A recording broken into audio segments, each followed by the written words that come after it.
Pengangkatan CPNS Pemkot Ambon dijadwalkan 1 Juni 2025. Pengangkatan calon pegawai negeri sipil atau CPNS di lingkup pemerintah Kota Ambon dijadwalkan bakal berlangsung 1 Juni 2025. Hal itu disampaikan Wali Kota Ambon Bodiwin Watimena dalam rapat koordinasi persiapan pengangkatan CPNS Limkup Pemkot Ambon di Convention Hall Maluku City Mall Ambon, Rabu 16 April 2025. Di samping itu, Watimena ingatkan CPNS yang telah lolos tahapan seleksi untuk wajib mengabdi selama 10 tahun di Pemkot Ambon. Untuk itu, dia memastikan bahwa tidak akan memberi izin kepada siapapun yang meminta untuk mutasi kerja ke daerah lain.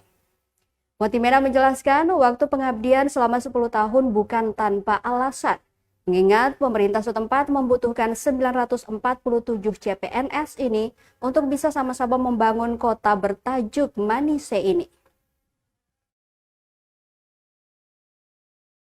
Download Tribun X sekarang, menghadirkan lokal menjadi Indonesia.